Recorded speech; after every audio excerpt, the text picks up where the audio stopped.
Je dis bien pensée hébraïque biblique,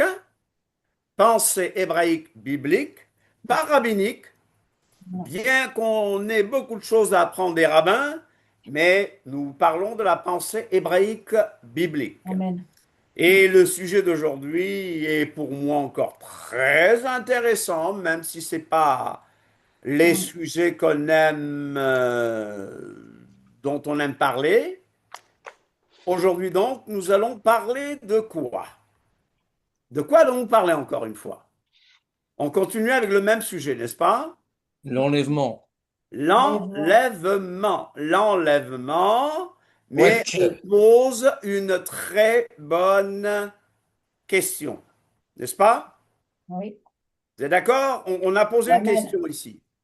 Avant, Amen. après, pendant. Oui. Mhm. Alors aujourd'hui, qu'est-ce qu'on va faire? Ben, on va étudier l'avant. euh, mais ça, on avait déjà abordé la fois dernière, Voilà. l'avant. Bon, aujourd'hui, le sujet que je vous propose, donc, c'est quoi alors? C'est quoi? Qu'est-ce qu'on va faire? Ah ben, on va entrer dans la doctrine de Scofield, certainement, et de Darby. Darby, Voilà. oui. Alors la Mm. question qu'on pose, l'enlèvement, est-ce une réalité basée sur la Bible? Nous avons déjà prouvé que la Bible ne parle pas d'enlèvement, mais que la Bible dit que nous serons enlevés. Donc nous dirons que c'est une réalité biblique. C'est Mais ça. dans tout ça, y a-t-il un mythe? Y a-t-il quelque chose d'inventé par les hommes? Et aujourd'hui, nous allons dire enlèvement, réalité basée sur la Bible, ou mythe basé sur le dispensationalisme de Darby et de Scofield. Alors on peut se demander, c'est quoi le dispensationalisme? Alors c'est quoi le dispensationalisme? Beaucoup de gens ne savent pas, mais c'est un mouvement, une doctrine qui a façonné une bonne partie de la chrétienté évangélique, en tout cas. Voilà. Alors, on va voir, on va étudier, pas pour critiquer les gens, mais nous allons faire des recherches. Pour Nous étudions comprendre, hein, l'histoire. oui. Et j'aimerais vous rappeler qu'aujourd'hui, plus de 70%, plus de 70% des croyants évangéliques dans le monde pensent que l'enlèvement secret, la semaine passée nous avons parlé d'un enlèvement secret, 70% des évangéliques croient que un enlèvement secret a été enseigné par Jésus, par les apôtres et par les premiers chrétiens. Mais qu'en est-il réellement? Alors je vous pose la question, qu'en est-il réellement? Est-ce que Yeshua a enseigné un enlèvement secret avant la grande tribulation? Est-ce que les apôtres ont enseigné un enlèvement secret? Est-ce que les premiers chrétiens, donc je parle à la manière des évangéliques, est-ce que les premiers chrétiens ont enseigné un enlèvement secret? Ben, en tout cas, si c'est secret, moi, j'en ai jamais entendu parler. Jamais entendu parler. Moi, j'ai jamais vu ça dans la Bible. Non, non, c'est Et ça, on j'ai jamais nous en lu. parle comme si c'était parole d'évangile.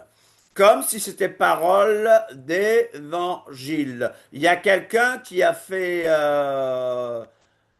une, comment on dit, un, un commentaire hier. Je laisse les gens rentrer, c'est pour ça que j'ai un peu perdu le fil. Alors, il y a quelqu'un qui fait un commentaire sur un de nos posts hier et qui dit que l'enlèvement avant la grande tribulation, c'est clair, c'est dans la Bible. La Bible dit que c'est clair. Eh bien, je dis à la personne, venez, justement, on va en discuter. Je l'ai invité à cette réunion. Je dis, et le courage de venir étudier la Bible avec nous dans ce sens. Bon, la personne n'a pas répondu, mais je lui ai envoyé une invitation Anglade. et je lui Hein? enverrai, C'est je vous Anglade. promets que je lui enverrai la vidéo de ce soir. La plupart des évangéliques croient en un enlèvement avant la grande tribulation. C'est une question qui divise.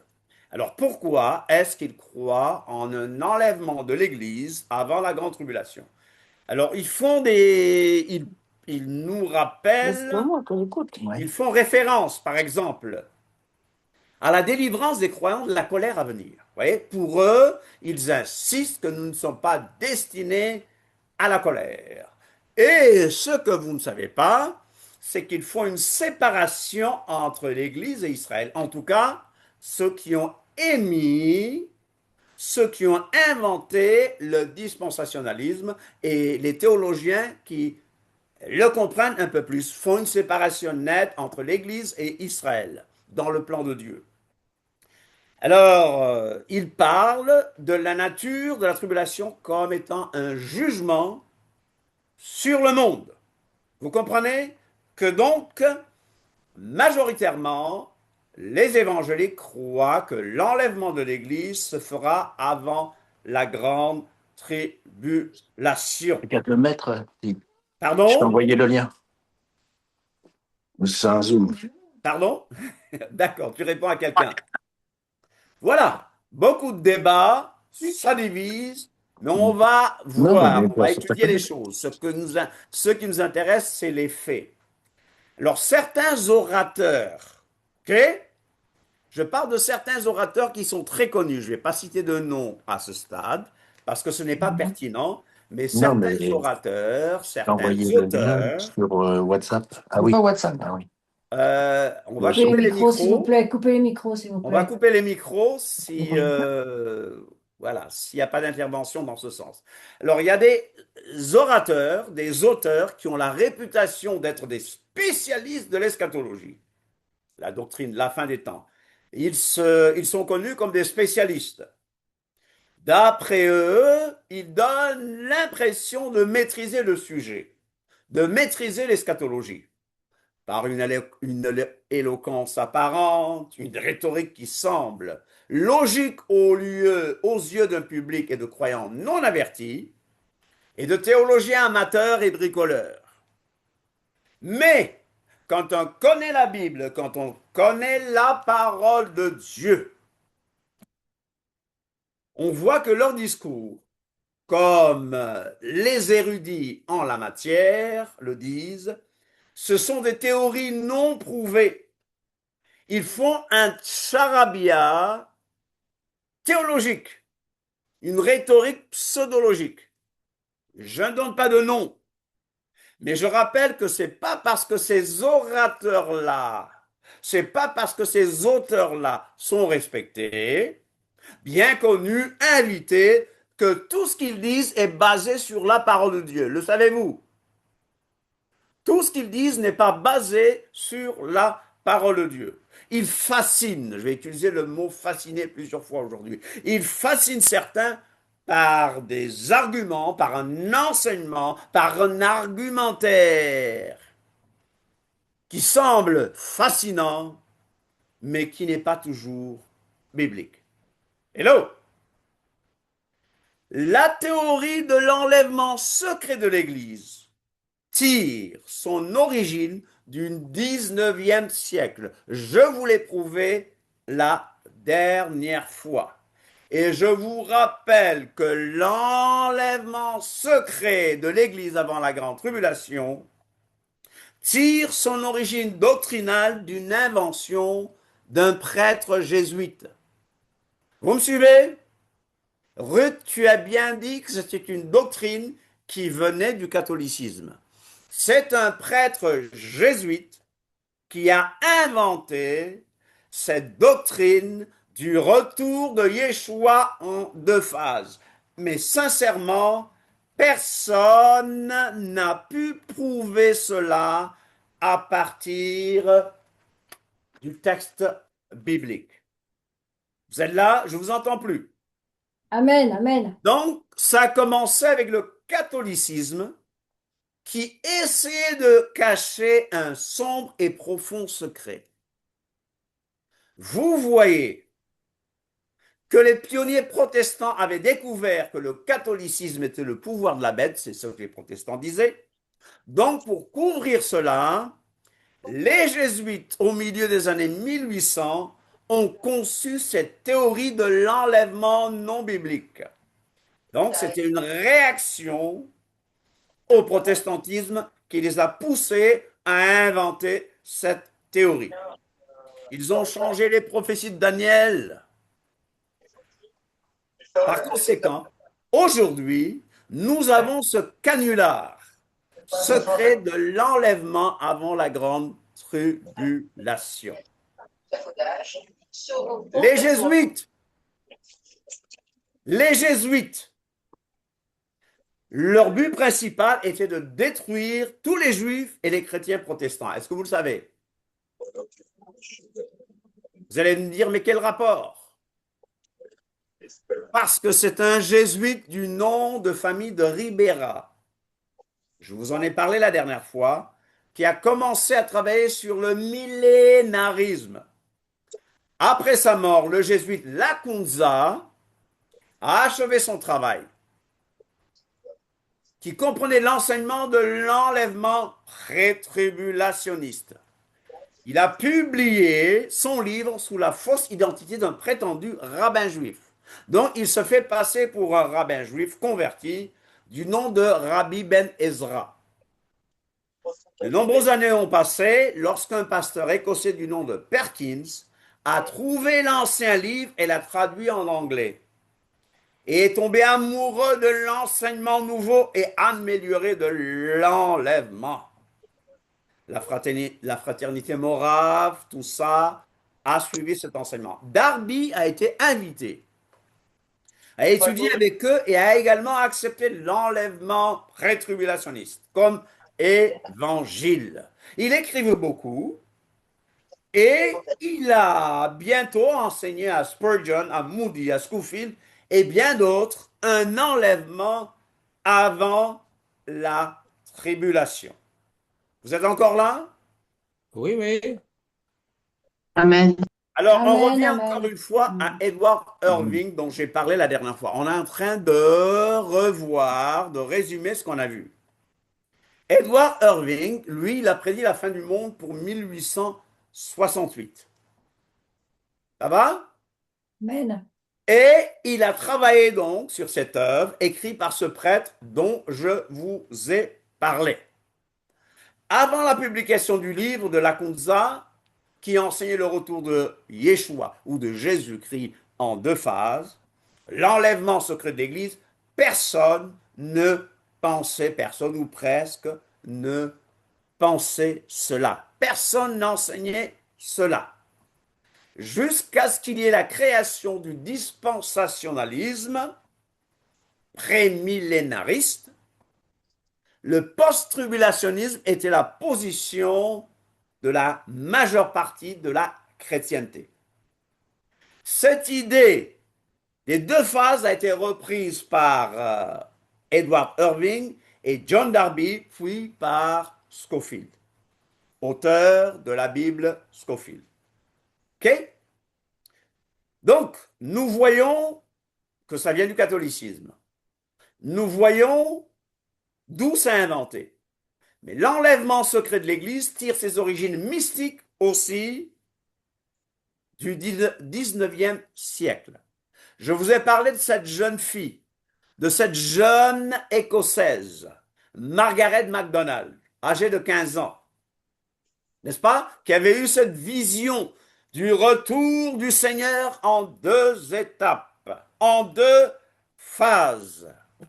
Et cette histoire a été adoptée par Darby, qui, vous connaissez, qui est le fondateur des frères de Plymouth. OK? Darby a inspiré une bonne partie de la théologie évangélique, dont le dispensationalisme, dont on parle. Le dispensationalisme, doctrine des 7 âges ou dispensation. Darby donc va répandre cette idée des deux phases du retour de Jésus.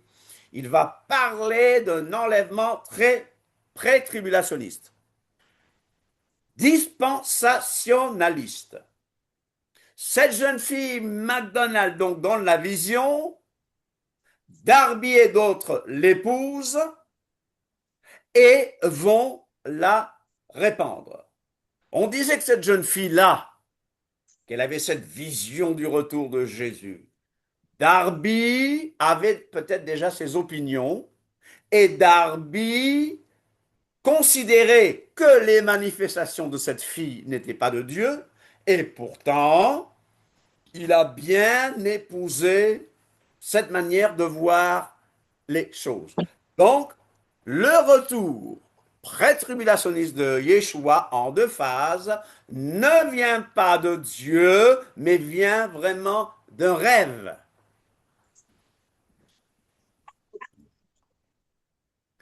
Ne vient pas d'un rêve, pardon, ça vient d'un rêve, on m'a posé une question là, c'est pour ça que j'ai répondu. Ça vient plutôt d'un rêve. Je répète, ce n'est pas basé sur la parole de Dieu et nous allons le prouver.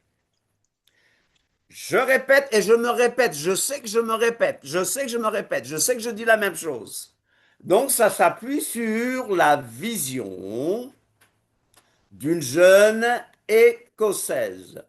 Cette doctrine non biblique, imaginée par un prêtre jésuite et certains protestants charismatiques, s'est développée au cours des 2 derniers siècles passés. Doctrine non biblique, doctrine sans fondement, mais qui va être intégrée au système théologique, eschatologique de la plupart des évangéliques. Mais vous allez dire, mais aujourd'hui, c'est dur.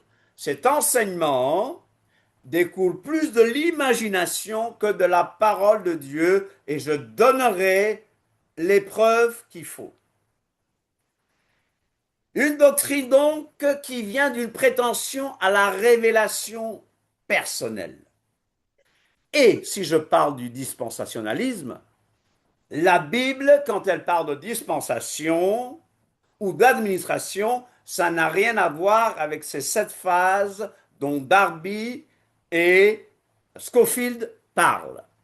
Parce que dans la Bible, il n'est pas question de dispensation, il est plutôt question d'alliance.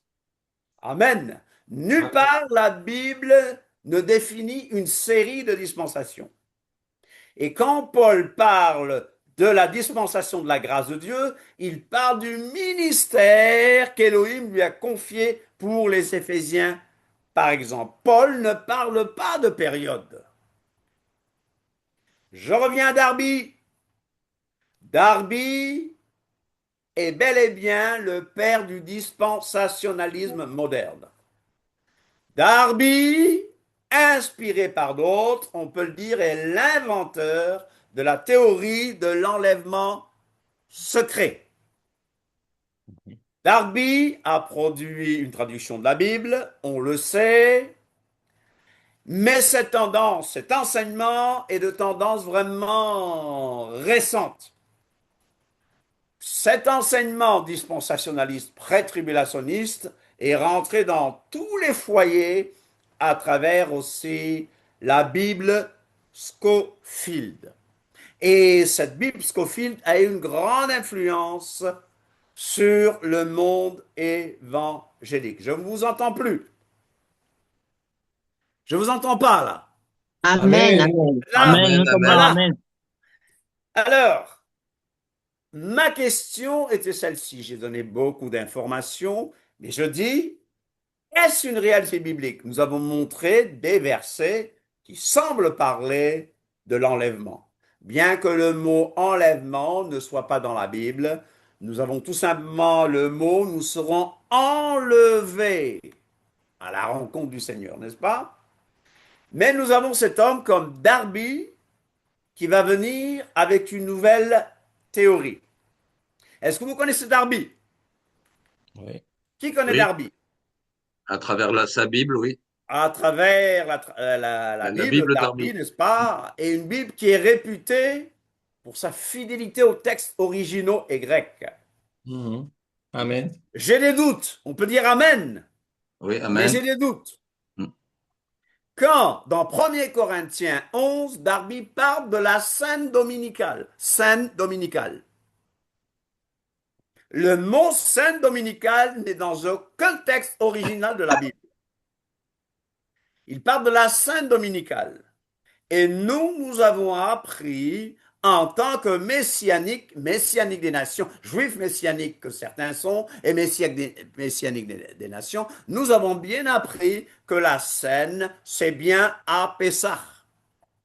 Et nous avons vu dans les textes bibliques que les premiers disciples ne faisaient pas dimanche, ils faisaient Shabbat. Amen. Et Amen. quelquefois, Shabbat, après la tombée de la nuit, ils restaient ensemble. Mais ça se passait le Shabbat. Et le premier jour de la semaine, le dimanche, ils travaillaient. Vous comprenez? Donc, Amen. ils ne prenaient pas la Amen, scène amen. tous les dimanches. C'est une invention de Darby. J'ai un grand respect pour Darby quand même, hein, je le dis bien. Traduction littérale. Disponible un peu partout. Autre écrit de Darby, le baptême, la délivrance, étude sur la parole de Dieu, tout simplement pour vous dire que Darby a eu une grande influence. Et pour en savoir plus, je vous dis allez sur Internet, allez voir ce qu'est le plymouthisme, Plymouthing. Allez voir ce qu'est vraiment le darbisme, avec tout le respect que j'ai pour cet homme que je crois être un homme de Dieu. Alors, il y a eu Scofield. Connaissez-vous Scofield? Oui. Qui connaît Scofield? Moi, je Moi, connais, j'ai moi la je Bible. connais, j'ai la Bible. Ah, t'as la Bible, Scofield. Oui, D'accord. La Sainte Bible avec les commentaires oui, de C.I. Scofield et guide d'études bibliques. ouais. Alors, on le connaît bien à travers sa traduction de la Bible. Et ici, nous avons même des versions secondes annotées de la Bible par Scofield. Amen. La Bible Scofield, qu'est-ce qu'elle a? Elle inclut les commentaires de Scofield. Et Scofield est connu pour son interprétation dispensationaliste de la Bible. OK? Très populaire. Elle a des notes, des références, des atlas. Elle a une grande importance, je le dis, sur la compréhension de la Bible. Scofield a écrit aussi un autre livre, Rightly Dividing the Word of Truth. OK? Dispenser droitement la parole de la vérité ou diviser correctement la parole de la vérité. Mais en français, c'est traduit par exposer fidèlement la parole de la vérité. Alors, la dernière fois, j'ai dit des choses que je rapportais sur Scofield qui n'étaient pas très gentilles. Ici, en regardant cette image, vous voyez Adidi, Doctor of Divinity, docteur en théologie, docteur en divinité. Il y a quelqu'un qui est entouré de rouge parce qu'ils ont mis en doute ce que Scofield a prétendu. Scofield a prétendu connaître le droit. Il paraît que ce n'était pas le cas. Mais on va laisser tout jugement à Dieu et je dirais qui sommes-nous pour juger. Mais vous avez les références pour faire plus de recherches sur Darby et sur Scofield. Alors je reviens tout doucement pour vous dire que la Bible nous dit ceci. Examinez toutes choses. Examinez toutes choses. Et puis, retenez ce qui est. Vous êtes là? Personne ne m'aide à Oui, enseigner. ce qui est Retenez bon. ce qui est. Bon, Alléluia. amen. Examinez-vous, Paul nous dit. Examinez-vous vous-même pour savoir si vous êtes dans la foi. Éprouvez-vous vous-même. Nous ne devons pas avoir peur de nous examiner. Nous ne devons pas avoir peur de nous remettre en question. Et souvent, nous prenons les choses pour argent comptant, nous prenons les choses pour parole d'évangile. Examinez-vous. Je Comme les dois Béréens. regarder ma vie, mais je ne dois pas rester comme ça sur moi. Comme les Béréens. Regardons comme ça, Le chrétien de Béret, oui. je vois mon indignité. Je dois relever vite ma tête vers Mashiach, qui lui seul est digne, qui lui seul est parfait. C'est sa justice qu'il m'a donnée gratuitement en versant sa croix, en versant son sang sur la croix du calvaire, sur ce bois du calvaire. Mais il est bon de s'arrêter, de s'examiner. Il est bon de regarder les choses à travers le peigne fin de la parole de Dieu. Avez-vous peur de vous examiner? Non. Non. La plupart des gens ont peur de s'examiner parce qu'ils ont peur d'avoir tort. Ils ont peur de voir que leur vache sacrée, La vérité fait peur, hein. la vérité fait peur. Leurs vaches Mais les- sacrées mais la ne sont vérité basées libère. sur rien. Conviction, quand je vous parle, vous savez, toute personne qui parle peut chercher à vous manipuler. Vous le savez? Bien Oui. sûr. Tout orateur peut, alors quand vous êtes là le Shabbat et que le rabbin, le pasteur se met à parler, sachez que tout orateur peut chercher à vous manipuler. Certain. Mais est-ce ça le rôle de l'esprit? L'esprit Non. nous parle de conviction. Il faut La faire comme les loi nous Béréens. convainc de péché. Oui. Mais Il faut faire comme les Béréens. Il faut. Faire comme les Béréens. Non, mais Bernard, si on fait comme les Béréens, on va ressembler à des rebelles. On est Parce qu'on nous a dit, tais-toi, soumets-toi. les, les re- rebelles. les rebelles de Dieu. Les rebelles de Dieu. Alors moi, je suis pour une sainte révolution. Alléluia. Pour une Amen. sainte rébellion. Mm. Bien sûr, les rebelles, on sait comment Dieu voit les rebelles. Mais il y a une sainte révolution.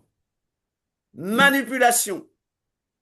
Lavage de cerveau, voilà ce que nous avons dans les religions, dans la chrétienté, et même dans la chrétienté évangélique. Lavage de cerveau, endoctrinement, maraboutage. Vous savez ce que veut dire maraboutage? Oui. Oh, en Afrique, on connaît le Au maraboutage. Sénégal, on Ouais. connaît beaucoup. Hein? C'est Au l'emboutement. Au Sénégal, on Sénégal, connaît on en connaît beaucoup. beaucoup. Le maraboutage. La sorcellerie charnelle. Mm. Et ma sœur qui vient de parler aussi parle souvent de profilage. Il y a des gens qui vous regardent, qui Ouais. prétendent vous donner des prophéties. Ce sont souvent de bons psychologues, de bons profilers. Ils savent qui est déprimé. Ce sont ces mêmes qui savent qui faire tomber. Moi, j'ai déjà prié pour des gens qui sont tombés. C'est pas ça le problème. Mais quand ça devient une règle, quand ça devient une habitude, quand on en fait parole d'évangile, ça ne vient pas de Dieu. Je lisais quelque chose sur Internet hier. Quelqu'un a dit, si jamais Jean, Pierre et Paul revenaient aujourd'hui, on sait qu'ils ne nous voient pas, eux. Les morts ne savent rien. Mais Machir nous voit, le Messie nous voit. Mais Paul, Pierre, ils ne savent pas ce qui se passe dans l'Église. Mais si jamais ils revenaient, alors la personne, c'était intéressant. Alors la personne disait, mais si Pierre revenait, Pierre leur aurait dit, mais euh, cette affaire, Paul, c'est toi qui as dit qu'il fallait donner des mouchoirs, que maintenant il fallait des mouchoirs et qu'il fallait passer, que l'ombre allait les guérir. Ce sont des choses qui sont passées. Mais ce n'est pas des choses à imiter. Hé Jean, toi qui as écrit l'Apocalypse, peut-être que tu leur as donné de nouvelles révélations. Non, je n'ai pas dit ce qu'ils pratiquent aujourd'hui. Nous avons une chrétienté qui ne pratique plus rien de ce que le Messie nous a laissé. Mais maraboutage, séduction, fascination, charme. Et on parle d'onction, on applaudit, on parle d'onction. Mais Paul dit, ô Galates dépourvus de sens, ô Galates dépourvus de sens. Ô Galates insensés, qui vous a fasciné, qui vous a Vous courriez fasciné, si bien. qui vous a ensorcelé, qui vous a charmé. Et au Sénégal, on aurait dit qui t'a travaillé, n'est-ce pas, Sylvia? Ou Ouais. le ligué, qui t'a travaillé. Aux Antilles, c'est peut-être pareil, non? Qui t'a travaillé, qui t'a lié. Amen. Ô Galates dépourvus de sens, qui vous a fasciné. Et la Bible dit la résistance des stupides tue. La résistance des stupides tue. Hello? Oui. Ne voulons-nous pas nous réveiller? Amen. Est-ce qu'on Amen. ne veut pas se réveiller? Amen. Amen. Amen. Qui est-ce que les, comment on les appelle, les algorithmes Facebook nous font passer? Ces prédicateurs bien connus. Il y a un prédicateur, on m'a demandé, est-ce qu'il est bien, lui? Je dis, écoute, je ne le connais pas, je ne dirai rien de bon ni rien de mal. Et il y a une année, il a perdu sa femme. C'est la première fois que je l'ai écouté quand il a donné un témoignage sur sa femme. Il vient de se remarier. Je ne dirai rien de mal sur cet homme, sauf Pasteur que j'ai Marcello? regardé ce qu'il fréquente. Et j'ai regardé ce qu'il fréquente. Il y a un des soi-disant prophètes qui parle des ancêtres. Prophète, écoutez, applaudit, mais qui parle du culte des ancêtres, qui approuve le culte des ancêtres. Je ne dirai pas le nom, mais vous savez de qui je parle. Bien sûr. Cet homme, je ne le connais pas, je ne le critiquerai pas, mais je regarde qui il fréquente. Il y a aussi un petit monsieur africain, les gens m'ont dit, oh, il a un cœur de papa et tout. Je l'ai entendu parler devant cet homme dont je parle. Et il parle, oui, pas seulement la ressemblance de Dieu, pas seulement l'image de Dieu, mais la représente. Et il se met à crier, je suis Dieu, je suis Dieu, je suis Dieu. Je dis, c'est pas possible. Abominable doctrine de démon. Voyons. Chers amis, les gens sont fascinés par les fausses onctions. Ouais. Au Galates dépourvu de sens, qui vous a fasciné. Au Galates dépourvu de sens. Il y a un groupe qu'on appelle les conspirationnistes ou ceux qui parlent tout le temps de... Les conspirationnistes, comment on les appelle encore? L'autre nom, plus connu. Complotiste. Les complotistes. Ceux-là aussi, je me demande s'ils réfléchissent. Il faut être sage. Il faut savoir. Il y a un complotiste qui m'a traité de mouton une fois. Vous êtes mouton. Mais je crois que le mouton, c'est plutôt celui qui suit bêtement. Il y a beaucoup de moutons de panurge. La résistance des stupides les tue. Et la sécurité des insensés les perd. La Bible dit dans Jérémie, les pasteurs ont été stupides. Ils n'ont pas cherché l'Éternel. Les pasteurs ont été stupides. C'est ce que nous avons maintenant. Des pasteurs stupides. Ah, Michel, c'est dur. Trop dur. Mais jusqu'à quand resterons-nous dans le bisounoursisme? Connaissez le bisounoursisme? Oui, oui, Hmm. Ça, c'est clair. Le bisounoursisme, tu critiques les autres, tu massacres les autres, mais quand il s'agit de ça, ah, Dieu est bon, t'attaques. Quand ça t'arrange, voilà, on n'attaque pas ce qu'il faut attaquer, n'est-ce pas? oui. Aux Galates, vous courriez bien qui vous a arrêté pour vous empêcher d'obéir à la vérité. Cette influence ne vient pas de celui qui vous appelle. Puisse-t-il être retranché ceux qui mettent le trouble parmi vous. Prenez garde. Prenez garde, Paul nous dit, que personne ne fasse de vous sa proie par la philosophie et par une vaine tromperie. Vous allez me dire, mais tu parles de Scofield et de Darby. Je ne dis pas que Scofield et Darby étaient malhonnêtes. Je ne dis même pas qu'ils n'étaient pas sincères. Mais je parle en général. Pour vous dire qu'on peut nous avoir par de vaines tromperies, par des traditions qui s'appuient sur des hommes, sur les rudiments du monde. Bien-aimés, Jean disait, n'ajoutez pas foi à tout esprit. Arrêtez de dire Amen. Arrêtez de dire Amen. J'ai entendu dire, une fois j'ai entendu quelqu'un dire, tel est mort, Amen. Que des mauvaises choses, tout le monde disait Amen. N'ajoutez pas foi à tout esprit, mais éprouvez les esprits pour savoir s'ils sont de Dieu.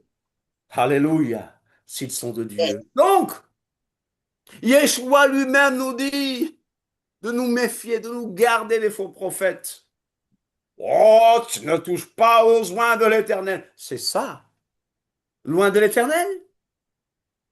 Loin de l'Éternel qui me dit je suis Dieu. Loin de l'Éternel qui me dit qu'il faut respecter les ancêtres. On peut dire que leur mémoire soit bénie. Mais quand on me parle de culte des ancêtres dans le monde pentecôtiste, alors je vous dis que c'est grave. C'est grave. 3 tests pour savoir si nous avons affaire à un disciple du Mashiach. Le test moral, l'obéissance. Si nous gardons ses commandements, hello, qu'est-ce qu'ils disent de la Torah? Torah qui signifie enseignement, instruction divine, volonté révélée de Dieu. Le test social, l'amour, celui qui aime son frère. Est-ce que vraiment dans ces milieux, on aime?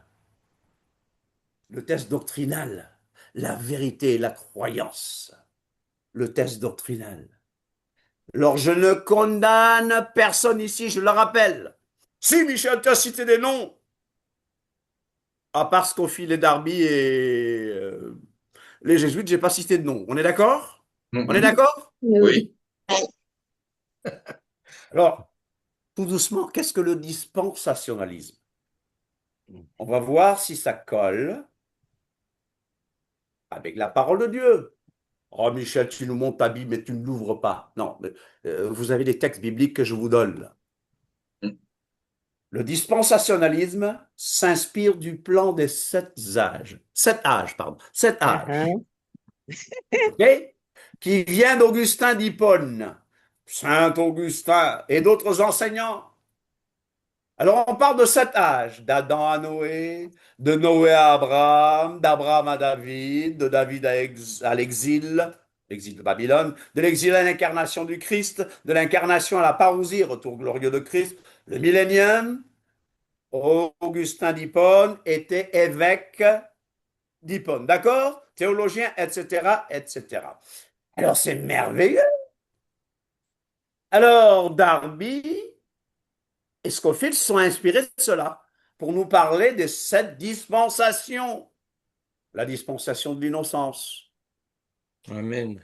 Avant la chute et l'expulsion. Il y a quelqu'un qui a dit Amen. Faites attention à Amen. Hein. Non, non, Avant je la dis chute Amen. et l'expulsion d'Adam et d'Ève du paradis. Oui, mais non, non, non. Quand je dis Amen, c'est que je dis oui à ce que tu dis. Mais, bon. Ah, ce que je dis, hein. D'accord, ok. La dispensation de l'innocence. Amen. Moi, tu peux dire oui. Hein. Amen. D'accord. Ok. Non, Non, non. même à moi, il ne faut pas toujours dire oui. Vous vérifiez. Soyez des Béréens. Et j'ai Amen. entendu dire, les chrétiens de Béret, ce n'était pas des chrétiens, c'était des juifs, les gars. Oui, Hein. ouais.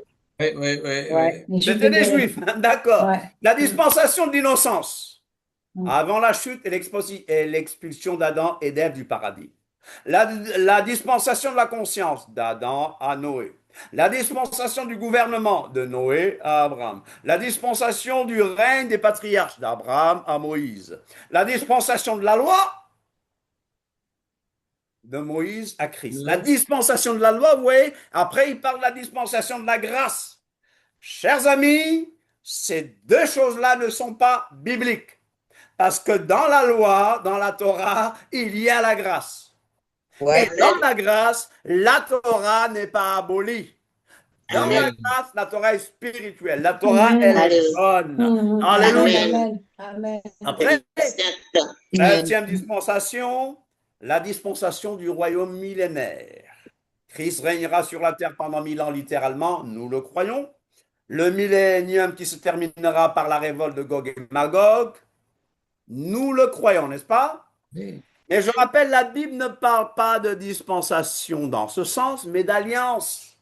Amen. Alors, il y a la théologie de l'alliance, que beaucoup de presbytériens calvinistes suivent, et la théologie de l'olivier que nous, en tant que personnes qui retrouvons les racines hébraïques, c'est cette théologie-là qui colle le plus avec ce que la parole de Dieu dit. Donc, la théologie de l'olivier s'oppose au dispensationalisme. Tout n'est pas faux, mais tout n'est pas faux dans le dispensationalisme. Alors le dispensationalisme a remis en lumière des vérités bibliques. Retour pré-millénaire de Christ. Millénium, ok? On est d'accord? On est d'accord? Mhm. Amen. Oui. Amen. Et je rappelle, pour moi, Darby et Scofield ont été des hommes de Dieu remarquables et admirables. Pour moi, ok? Mais le dispensationalisme aussi insiste sur le fait que Dieu n'a pas oublié Israël et sur le rétablissement du royaume d'Israël. C'est très bien, on peut dire Amen. Là, on peut dire Amen. Amen, amen. Mais il y a un piège, hein. On peut dire Amen quand même. Oui, oui, oui. Ils sont des champions du sionisme chrétien. On m'a demandé si je suis sioniste. Je suis sioniste. Fils de sioniste, demandez à ma sœur si notre père n'était pas sioniste. Je suis sioniste, Ouais. fils de sioniste et sioniste entêté. Hello? Ouais. Et regardez ce que l'Espagne fait. L'Espagne persécute les Juifs. Pas seulement l'Espagne, mais regardez, parce que des enfants juifs chantaient je ne sais plus quoi. Ils ont chassé de l'avion. Mais je reviens au dispensationalisme. Mais le dispensationalisme a concernant la relation entre Israël et l'Église. Et, je le dis en passant, il y a un micro qui doit être éteint. Ouais. Alors, le dispensationalisme, alors que beaucoup de pentecôtistes sont dispensationalistes, le dispensationalisme enseigne la cessation des dons spirituels. Est-ce que vous le savez? Erreur du dispensationalisme concernant l'Église. Qu'enseigne le dispensationalisme? Qu'est-ce que ça enseigne? Vous pouvez vérifier. Le dispensationalisme enseigne qu'aujourd'hui, il n'y a qu'une Église spirituelle et invisible. Aujourd'hui, il n'y a qu'une Église spirituelle et invisible. Le dispensationalisme scofieldien enseigne que les dons spirituels tels que la guérison, les miracles ont cessé. Acceptez-vous cela? Non. Non. Darby a enseigné que les différentes dispensations ou périodes pendant lesquelles Dieu agissait d'une certaine manière avaient chacune échoué dès le début. Cette dispensation et toutes les dispensations ont échoué. Comment appelez-vous ça? Dispensationalisme, cette dispensation qui ont toutes échoué. Et ils disent qu'il n'y a pas de restauration possible. Moi, je suis restaurationniste. Je suis Amen. restaurationniste. Et ils ont dit la même chose pour l'Église. L'Église a échoué. Et vous savez ce que Darby a dit? Vous pouvez vérifier ce que je dis. Hein? Ce ne sont pas des affirmations gratuites. Darby a dit, à peine fut-elle établie qu'elle fit voir une fêlure, l'Église. Darby a donc enseigné la faillite immédiate de chaque dispensation et la ruine de l'Église. Alors je ne comprends pas cet enseignement qui fascine tant. Et il s'opposait à tous ceux qui ont retenu l'enseignement et le modèle du Nouveau Testament. Donc, moi je dis retournons au modèle judéo-apostolique. Il s'opposait aux restaurationnistes. Donc, moi, je suis restaurationniste. Hello! D'après Darby, une grande partie du Nouveau Testament est inapplicable aux conditions présentes. Oh là là, qu'est-ce que ça veut dire?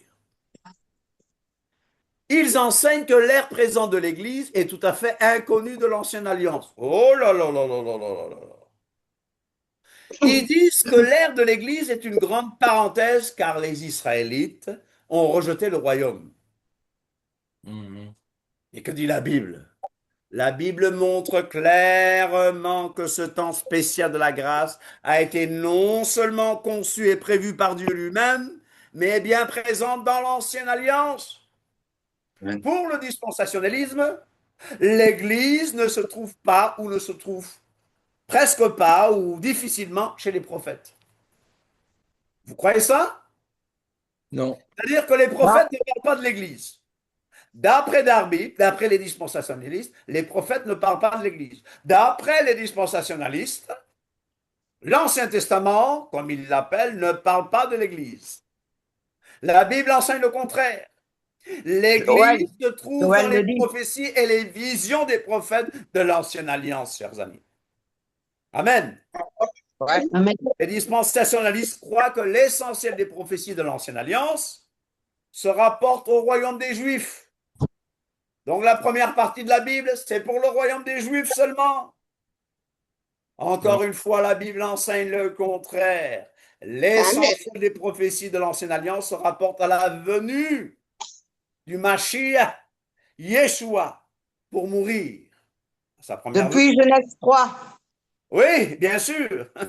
Et pour venir régner à son retour. Il y en a tellement. Alors, il y a des gens qui critiquent Scofield et l'ont traité de charlatan et d'hérétique. Et ils ont dit que Scofield a dénigré l'Église quant au plan de Dieu.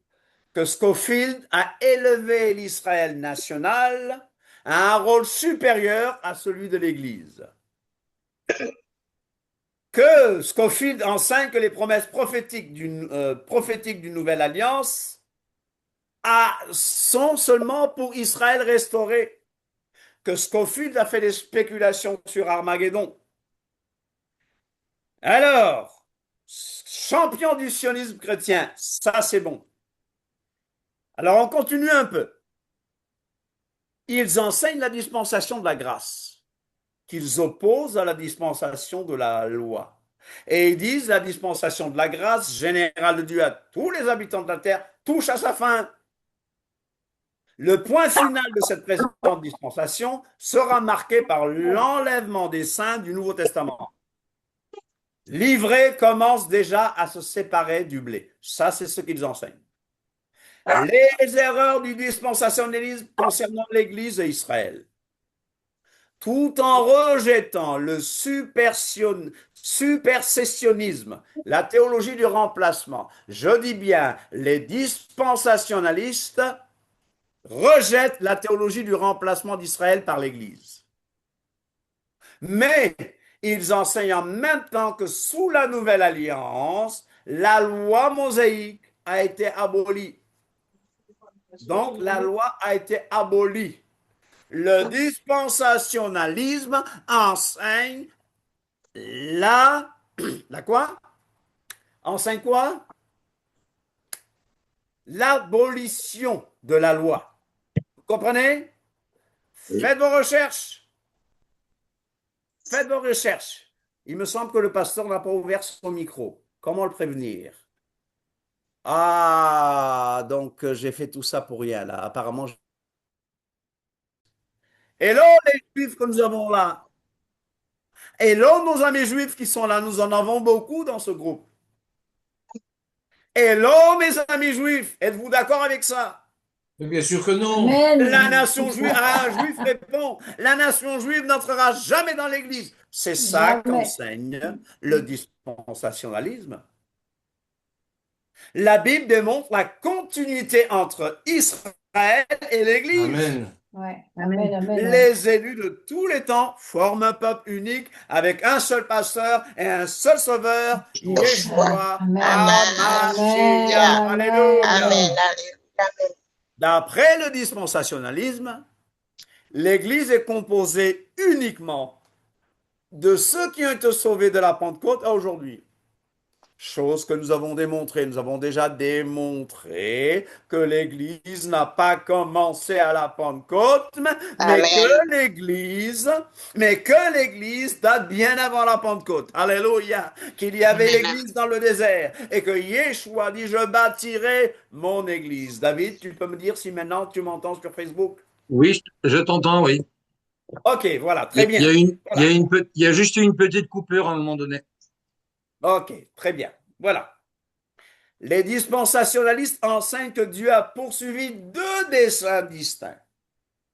Un dessein visant un but terrestre pour le peuple physique de Dieu, les Juifs. L'autre visant un but céleste pour le peuple spirituel et céleste, l'Église. C'est ça le dispensationalisme.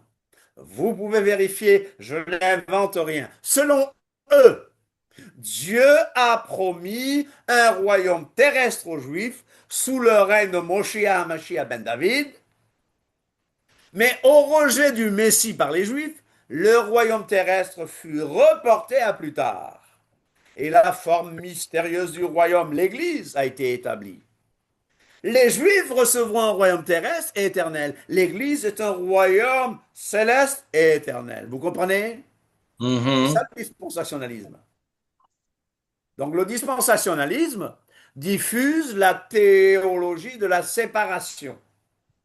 Israël et l'Église sont deux groupes bien distincts. Êtes-vous d'accord? Non, pas du tout. Les alliances et les promesses d'Israël ethnique ne sont pas transférées à l'Église. Êtes-vous d'accord? Non. Moi qui ai l'habitude de dire je suis la tête et non la queue, je dis toujours c'est d'abord Israël. Moi qui prends beaucoup de bénédictions et je les applique à moi aussi, d'abord appliquer à Israël. Vous voulez me dire que ça, c'est pas pour moi? Vous voulez me dire que les alliances, que la Torah, vous voulez me dire que la Shekinah, c'est pas pour moi?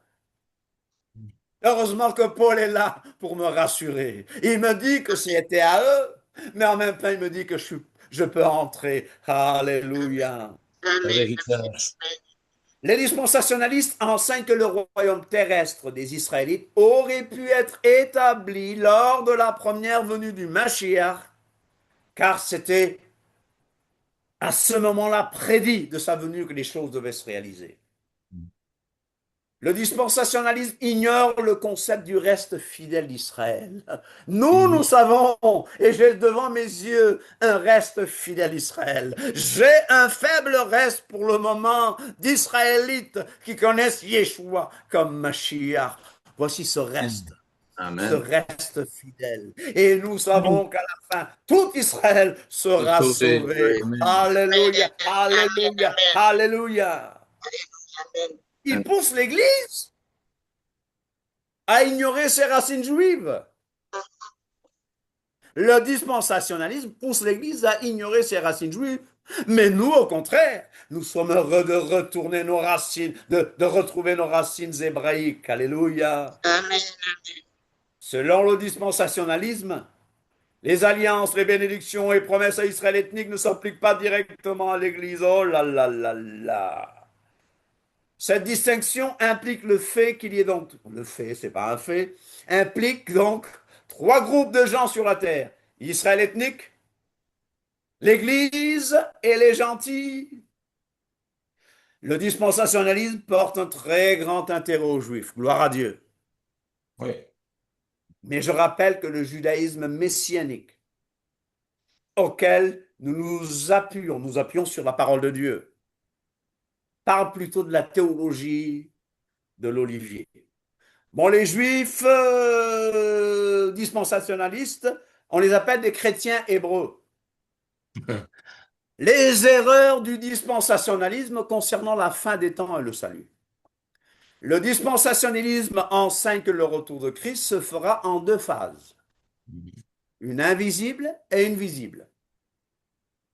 L'enlèvement et la révélation. Un enlèvement de l'Église invisible au monde et une phase visible du retour de Christ. Je vous lance le défi, que quelqu'un me montre ça ici. Je te lance le défi, montre-moi ça dans cette parole. Je vous lance le défi, prouvez-moi ça avec la parole de Dieu. Je vous lance le défi, montrez-moi ça dans la Bible. Hello? Entre ces deux phases, segments, a lieu la grande tribulation, ou ce qu'ils appellent la 70e, la 70e semaine de Daniel 9, 23, 27. La Bible montre clairement que le retour de Christ n'est qu'un seul et même événement. Je vous lance le défi. Vous qui m'avez dit que l'enlèvement avant la grande tribulation est clair dans la Bible, montrez-le-moi si c'est si clair. Vous allez dire, mais ce gars est arrogant. Un seul et même événement. La notion de l'enlèvement secret est étrangère à la Bible. Le dispensationalisme enseigne qu'aucun signe, écoutez bien, aucun signe ne précède la phase de l'enlèvement qui peut survenir à tout moment. D'après eux, qu'est-ce que la Bible fait? La Bible montre que certains signes doivent précéder le retour de Yeshua. Lisez Apocalypse. Lisez Matthieu 24. La Bible parle de deux résurrections, n'est-ce pas? Ouais. Celle des justes avant le millénium et celle des impies après le millénium. Ça, c'est dans la Bible. Ouais. Le trône blanc. Le C'est grand ça le trône blanc, non? C'est après. Ouais. Il y a le tribunal de Christ avant pour les saints. Mais le grand trône Oui. blanc, c'est pour qui? Les c'est impies. pour les impies, ceux qui ressusciteront pour le jugement. La Bible parle donc de deux résurrections, celle des justes avant le millénium et celle des impies avant le millénium. Les dispensationalistes introduisent une troisième résurrection, celle des Après. saints, qui viennent de la grande tribulation lors de la phase de la révélation du retour de Christ. En suivant la logique dispensationaliste, on conclut très facilement que d'après leur enseignement, il existe différentes façons d'être sauvé, multiples méthodes de salut. La résurrection a lieu pour ceux qui appartiennent à l'Église avant la tribulation, et la résurrection d'Israël et des saints de l'Ancien Testament a lieu avant le millénium. Mais la Bible enseigne très clairement, là c'est clair, la Bible enseigne très clairement, la Bible enseigne très clairement que la résurrection des saints de l'Ancien Testament se fera au jour du Seigneur, à la fin des tribulations. Daniel 12, je vous donne le temps de prendre les textes. Daniel 12, 1 à 2, 8 à 13. La résurrection va suivre ces choses-là, la tribulation. La Bible enseigne donc la résurrection des saints de l'Ancien Testament au jour du Seigneur, à la fin des tribulations. Je le répète, chers amis, la semaine prochaine, nous parlerons de l'enlèvement secret à l'épreuve de la Bible. On va voir. Vraiment, aujourd'hui, j'ai parlé beaucoup de Darby et de Scofield. J'ai parlé de leur enseignement. J'ai parlé de ce que 70%, 70% des évangéliques suivent sans le savoir, parce que sur 10 évangéliques, vous trouverez peut-être un qui sait ce qu'enseigne vraiment le dispensationalisme. Mais parmi ces 70%, vous trouverez des gens qui vous diront, c'est clair dans la Bible, c'est clair dans la Bible que l'Église sera enlevée avant la grande tribulation. Le trouvez-vous arrogant? Non. Non, pas du tout. La semaine prochaine, on prendra les textes, on lira et on verra ce que la Bible dit. Alors, 70% des évangéliques ont la pensée façonnée par le dispensationalisme. Même les pentecôtistes qui croient au don spirituel, alors que le dispensationalisme rejette. Je vous ai laissé des textes, je vous ai laissé des liens, je vous dis, allez vérifier vous-même et faites-vous vos opinions. Vous devez avoir vos propres opinions. Mais je refuse. On me dit, oui, c'est ça, la grande tribulation, c'est avant la grande tribulation, et qu'on ne me donne aucune preuve biblique. Si, nous ne sommes pas destinés à la colère. Ok, on va voir si le texte parle de ça. Vas-y, cache-toi dans ta chambre. On va voir si le texte se rapporte. On le verra la semaine prochaine. Y a-t-il des questions? Y a-t-il des questions? Moi, j'ai une question, pas question. Quand dans Matthieu, il annonce ce qui est là et que ça va être pire, Oui. il n'a pas dit, il n'a pas dit que les élus ne seront Oui. pas dans la grande tribulation. Il a dit que ce sera écourté à cause des élus. Alléluia. J'ai envie de parler en langue et dire Si on analyse J'ai bien envie les de dire, textes, voilà, mais écoutez-moi, hein, je le dis avec grand respect. Et on l'avait lu, ce texte. Alors, on va ouvrir la Bible parce que vous allez dire, Michel n'a même pas ouvert la Bible. Il nous a juste montré des passages bibliques. Mais on l'a vu la semaine passée. Matthieu 24. On a insisté, relisez Matthieu 24. Relisez Matthieu 24. Et Matthieu 25, bon, Matthieu 25 va aller plus loin et va nous parler Mhm. du grand trône blanc, n'est-ce pas? Hello? Ouais. Alors, il n'y a aucun texte, et ça fera partie des preuves que nous donnerons la semaine prochaine. Il n'y a aucune preuve, aucun texte qui dit que l'Église sera enlevée avant la grande tribulation. D'autres questions? Même si vous n'êtes pas d'accord avec moi. Le défi, je vous dis, allez voir la Bible et allez voir l'histoire. Question encore? Il n'y a pas de questions, vous êtes sage aujourd'hui, hein? Moi, j'ai une question, pas question. Encore, vas-y ma Quand, soeur. dans Thessaloniciens, voilà, ça c'est ce que les gens disent, hein? Enfin, ce Oui, qu'on comprend. Quand on dit le Seigneur lui-même à la voix d'un archange, donc on sera enlevé avec lui. Les morts en Christ ressusciteront premièrement. On premièrement, sera oui, enlevé avec lui dans les airs, oui, etc. Donc, c'est à partir de là, je crois, oui, qu'il y a une certaine confusion. oui. Voilà. Parce que les gens se demandent où est-ce qu'on sera. Les uns disent dans les cieux, bon, c'est où les cieux? Bon, ça c'est moi, hein, qui dis à chaque fois c'est où le ciel, c'est où les Oui, cieux. oui, oui. Voilà. Donc, c'est là qu'ils disent que, donc, nous, on sera avec lui dans les cieux, etc. Il y aura la tribulation à ce moment-là. Certaines personnes. Oui. Voilà. Explique bien cette confusion.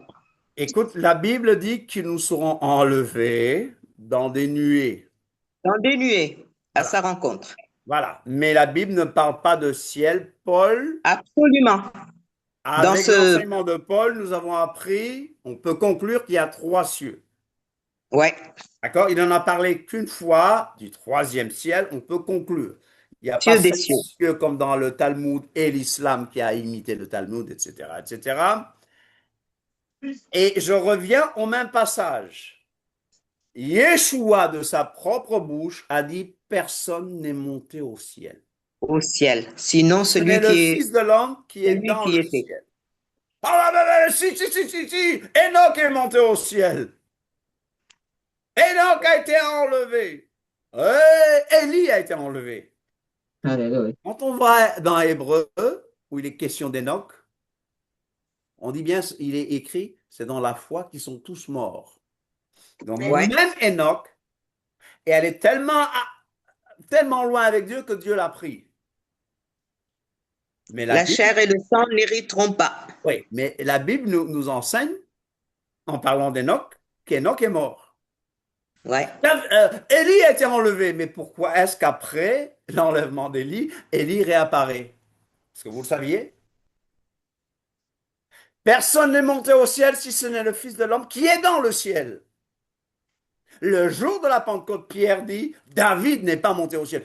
Ah, non, non, Michel. À l'ascension, il a emmené les gens avec eux. Il les a enlevés de l'Hadès. Maintenant, ils vont directement au ciel après l'ascension de Christ.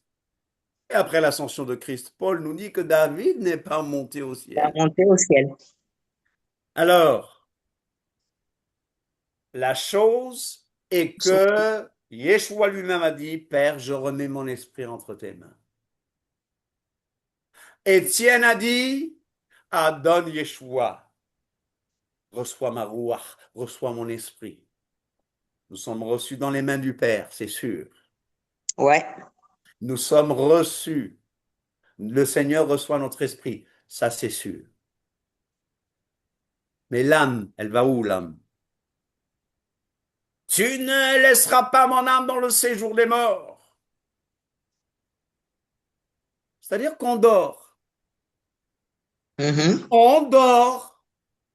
Ouais, mais Lazare est l'homme riche. C'est une parabole. Ça vient des croyances que les Juifs avaient rapportées de Babylone. Lisez bien, je n'aime pas ce Ouais. mot, je vous l'ai dit. Lisez bien l'Ancien Testament, vous allez voir. Les Juifs ont rapporté ce Des que j'appelle le traditions, des... babylono-gréco-romanisme. Il y a certains Juifs, certains rabbins même qui enseignent la réincarnation. Donc le spiritisme n'est pas biblique. Vous comprenez? Il est lapidable même. La Bible dit que les morts qui dorment dans la poussière entendront la voix du Fils de l'homme. Donc la résurrection, le corps nouveau, c'est bien la résurrection. La résurrection va nous donner un corps nouveau et nous donner la possibilité de devenir immortels, parce que nous ne sommes pas immortels. Hello? Oui. Nous ne sommes pas immortels. L'âme qui pêche, c'est celle qui mourra. Il y a un psaume qui dit, il livra leur âme à la mortalité. C'est lui qui peut faire périr l'âme et le corps dans la gêne. Ouais. Paul nous a dit que Dieu réserve la vie éternelle à ceux qui, par la persévérance à bien faire, recherchent l'honneur, la gloire et l'immortalité. Un jour, je vais revêtir l'immortalité. Un jour, je vais revêtir l'incorruptibilité. Un corps nouveau. Alléluia. C'est ça que j'attends. Alors, on met trop l'accent peut-être sur l'enlèvement, alors on devrait plus mettre l'accent sur la résurrection. Hello? Oui. Bien sûr, il va nous ressusciter et nous allons avec lui sur les nuées parce que tout ça, c'est suivi par Armageddon. Où il va faire un carnage, j'en ai parlé la semaine passée. Il va bombarder le monde. Ouais. N'est-ce pas? Oui. Reviendrons avec lui quand il posera les pieds sur la montagne des Oliviers. Les oliviers. Alléluia, alléluia. Vous connaissez le mont des Oliviers? D'ailleurs, si vous allez en Israël, vers le mont des Oliviers, les Juifs eux-mêmes vous diront, c'est de là que viendra la résurrection. C'est pour ça que beaucoup de Juifs cherchent à se faire ensevelir au pied du mont des Oliviers. Ouais. Hello. Il posera ses pieds sur la montagne des Oliviers. Ben, je suis allé là, dans une petite mosquée. C'est une mosquée, oui. Avec les traces, soi-disant, de ses pieds. D'où il est monté, on a dit, voilà, ça c'est les traces d'Issa monté au ciel. Et j'étais à un hôtel juste à côté. Mais j'ai dormi sur le mont des Oliviers. Pour vous dire qu'il posera ses pieds sur la montagne des Oliviers. Mon espérance, c'est la résurrection. Et je sais que je serai enlevé. Alléluia. Amen. Mais la grande tribulation, c'est pas ça mon souci. Non. Mon souci, c'est être trouvé habillé et de tenir ferme. Amen. Si nous devons passer cela, de tenir ferme, de ne pas adorer la bête, de ne pas adorer cette bête immonde qu'est l'anti-messie. Chers amis, je vous ai prouvé que les grands défenseurs de la parole qui disent nous faisons tout d'après la Bible ont des croyances qui ne sont pas du tout bibliques. Vous me suivez? Ouais. C'est pour ça que je dis remettons-nous en question pour savoir si ce que je crois est biblique. Est-ce que ce que je crois est biblique? Je vous ai dit, je me répète, je sais que je dis les mêmes choses 1000 fois. On est là, qu'est-ce qu'on fait? Qu'est-ce qu'on fait? On nous accuse de judaïser. On va jusqu'à nous dire, vous êtes déchus de la grâce. Sans dire le reste du verset aux Galates, n'est-ce pas? Chers amis, ici je vois de plus en plus de Juifs, de Yehudim, venant à Yeshua. Ça annonce des choses. Ça annonce que des choses se passent. Ça annonce que ça... Mais, si nous faisons les malins, si nous continuons avec un Jésus gréco-romain, ça ne les attirera jamais. Jésus est juif. Amen, amen. Juif. Amen. Jésus est juif. Il y a l'autre rabbin qui disait, si Jésus venait aujourd'hui, qu'il voit une église ou une synagogue, c'est dans la synagogue qu'il rentrerait. Hello. Vous croyez que Jésus rentrerait dans une église, le mot église même a donné un bâtiment, là où il y a des statues, là où il y a Non. des voleurs, là où il y a des escrocs, vous allez me dire, mais c'est la même chose dans le judaïsme, c'est la même chose dans le judaïsme. Souvenez-vous d'une chose, il a parlé du temple, et il a dit que c'est la maison de son père. Mais vous en faites une caverne de voleurs. Revenons. Darby était contre les restaurationnistes. Moi, je suis restaurationniste. Oh, trop de East et de hic, Michel. Je suis restaurationniste, je suis sioniste. Je ferai la promotion des racines hébraïques. Je veux apprendre des juifs que vous êtes. J'ai beaucoup de respect pour les juifs que nous avons parmi nous. Et j'abandonne. Je veux pas que nous soyons dans l'arrogance. Alors ces gens-là qui sont là, qui prêchent, ouais, quelle onction! Mais qu'est-ce qu'ils disent Israël? Est-ce qu'ils prient pour Israël? Est-ce qu'ils nous parlent de la Torah? La chrétienté, mes cœurs. Hello, c'est à vomir les enseignements que j'entends, que je vois, l'amour de l'argent, les fausses doctrines, l'idolâtrie, ça m'écœure. Et plus je lis ce livre, plus je ne veux rien, je ne veux pas m'identifier, même les mots, même certains noms que j'utilise plus. Excusez-moi, est-ce que je peux poser une question? Oui, vas-y. J'en ai deux. Est-ce que vous connaissez un livre qui a été écrit par Robert Edler, L'Église messianique Je se ne vois lève? pas le nom, c'est Philippe? Oui, c'est Ok. Philippe, oui. Oui, Philippe. Je viens pour la première fois. Bonjour. Bonjour. Donc, je vous écoute depuis le début.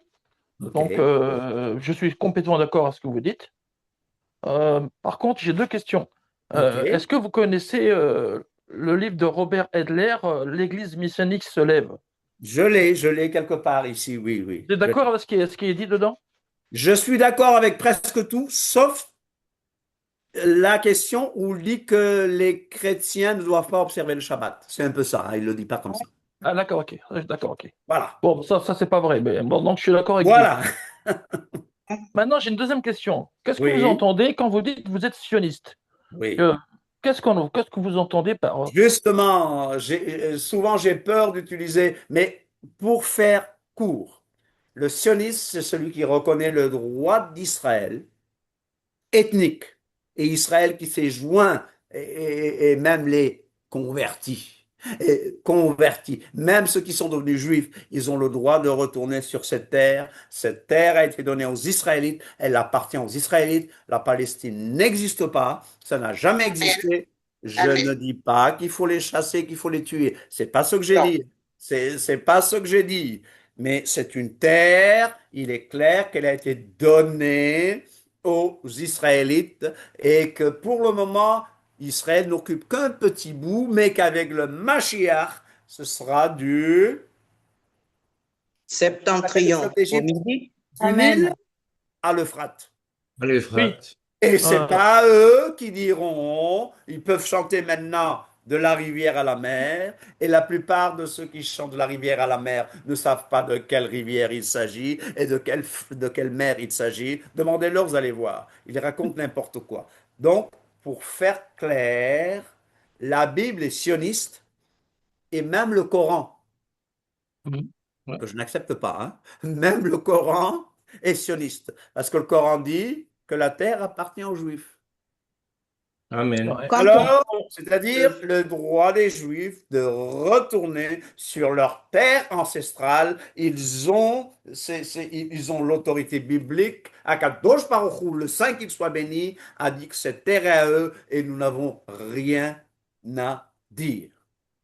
Et en plus, C'est quand, Michel, Oui, oui, ça, on peut le voir quand Lot a quitté Abraham, Lot qui était un boulet, oui, a quitté Abraham, Donc l'Éternel l'a appelé, il a dit, regarde là, là, là, là, là. Il a donné tout du septentrion midi, de l'Orient à l'Occident, partout.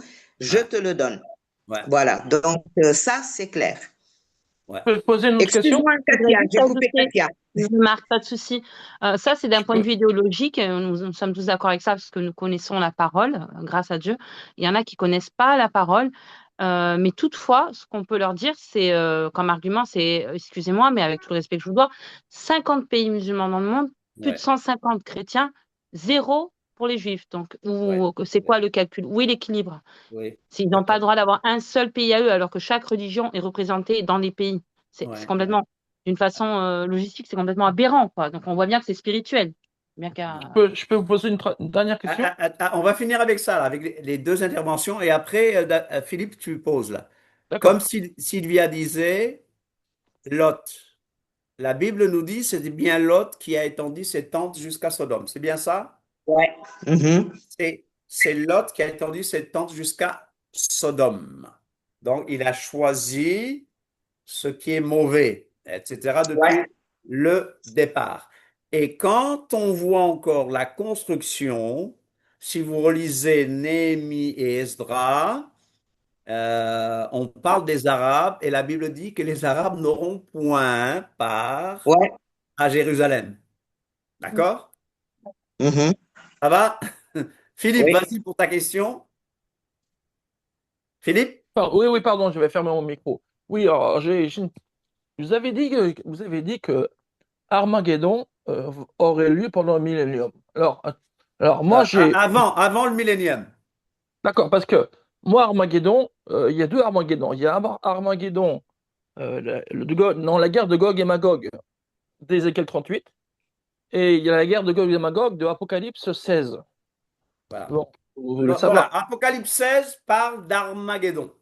D'accord. Ouais. Donc Et ça, puis, mais c'est dans on va comprendre avec Ézéchiel 37 et 38 que Gog et Magog, c'est Apocalypse qui va nous apprendre que Gog et Magog, en fait, sera après ou à la fin du millénium. C'est non, Jean qui va nous... on a tendance à les confondre, mais Jean va nous donner l'éclaircissement. Jean qui était prophète. Donc il y a deux choses. Il y a Armageddon avant le millénium et Gog et Magog après le millénium. Mais ah je bon? sais que beaucoup de gens les confondent. Non, ben, je suis pas tout à fait en accord avec vous. C'est C'est pour ça que je donne le texte de Jean, d'Apocalypse, hein? Excusez-moi. Euh, Oui, Gog et Magog, dans Ézéchiel 38, ça représente quelques nations. La Russie, la Turquie, l'Iran, la Syrie, la Libye. Quelques nations. Gog et Magog d'Ézéchiel 38. Alors que Armageddon, c'est toutes les nations. Ça peut pas être toutes. Donc, la guerre Euh, est-ce que ce que j'ai dit, c'est juste ou pas juste? je dis bien, Armageddon, c'est toutes les nations de la terre contre le peuple de Dieu, contre Oui, Dieu, Ouais. n'est-ce oui, pas? je suis d'accord. Oui, mais Gog et Magog, on va dans Apocalypse 20. Dans Apocalypse 20, à partir du verset 7, quand les 1000 ans, vous l'avez? Moi, je vous écoute, hein, je suis pas. Apocalypse 20, verset 7, quand les 1000 ans seront accomplis, Satan sera relâché de sa prison et il sortira pour séduire les nations qui sont aux quatre coins de la terre, Gog et Magog, afin de les rassembler pour la guerre. Leur nombre est comme le sable de la mer. Alors, Alors, est-ce je que dis bien, Ézéchiel 38 et Apocalypse oui, 1, c'est oui, pas mais pareil? Est-ce que justement, c'est pareil ou pas pareil? Jean, Jean, Jean va corriger l'impression que beaucoup ont que c'est la même guerre, que Armageddon et Gog et Magog sont la même guerre. Donc, Jean, lui, il nous apprend qu'il y a Armageddon d'abord et qu'il y a Gog Éclaircir, et pas Magog. corriger, éclaircir, non? D'accord? Ça va? Non, je suis pas tout à fait. C'est pas que je suis pas d'accord, mais c'est pas assez clair. Bon, pour Gog et Magog, ça, il faut tout le temps. On a David, on a une étude sur Gog et Magog là que j'avais faite, non? Tu l'as quelque part? Oui, oui, oui. Envoyé à Philippe? Ce que je veux dire, c'est que, est-ce que vous pensez, est-ce que vous êtes convaincu Oui. qu'avant l'enlèvement de l'Église, il y aura la guerre de Magog, elle va arriver avant l'enlèvement de l'Église ou pas? Je vous ai dit tout à l'heure que Yeshua revient Oui, et qu'il exécute la sentence sur le monde qui est Gog, qui est Armageddon. Je crois je crois que les saints seront allés à la rencontre du Seigneur afin que le Seigneur fasse le carnage, la Bible en parle, d'Armageddon. d'accord. Vous comprenez? Et qu'Armageddon, tous qui n'ont pas reçu le Seigneur seront tués, mais que certains échapperont.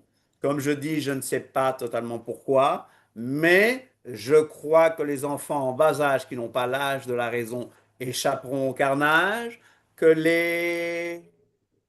que les adultes même qui ont des besoins spéciaux, les retardés mentaux, excusez-moi, hein, je ne dois pas dire ça, je cherche de meilleurs mots, échapperont et que nous, les saints, nous devons former les enfants et ce genre de personnes. Et que ces gens seront là pour repeupler la terre, alors que nous serons comme des anges. Bon. Il y a une dame qui lève la main, donc je vais la laisser parler. Pardon? Katia, c'est toi qui lèves la main? Non. Non, c'est moi, Sentinelle. Ah, d'accord, oui. Euh, je voulais tout simplement lire un passage dans Apocalypse, Révélation, au chapitre 20 et au Oui, verset 7, oui. qui nous dit, quand les 1000 ans seront accomplis. Mhm. Il faut dire que j'utilise cette version de OK, La oui, Bible oui. juive complète. Complète, oui, oui, D'accord, bon. Alors, quand les 1000 ans seront accomplis, l'adversaire sera libéré de sa prison et oui, il s'en ira tromper les nations aux oui. 4 coins de la terre, Gog et Magog, Voilà. afin de les rassembler pour la bataille. Leur Oui, nombre est incalculable comme le sable sur le bord de la mer. oui, oui, Ils montèrent sur la largeur de la terre et ils encerclèrent le camp du peuple de Dieu et la oui. ville bien-aimée, mais le feu descendit du ciel et les consuma. Amen. Donc, c'est après les 1000 ans. Oui, oui. Hmm. C'est le texte que j'ai lu tout à l'heure, là. Mm. Oui, Mais on mais avait détaillé, David, tu te souviens de la leçon, on avait détaillé Gog et Magog. Ben, c'est sur les dernières études que tu m'as envoyées. Donc après, Ouais. au niveau des études, je peux partager ce que tu m'as envoyé, mais la dernière étude, c'est le retour de Yeshua post-tribulation. C'est la dernière Ah, étude d'accord. Mais tu m'as envoyée. on avait Et parlé de Gog et Magog une fois. oui, oui, oui, je me souviens. parce On que a parlé de Gog et Magog avec tous les textes d'Ézéchiel, etc., etc. Voilà. Autre intervention, avant qu'on se dise au revoir, on sait que c'est difficile de se dire au revoir. Moi, j'ai fini l'enseignement depuis longtemps, hein. C'est vous qui posez les questions.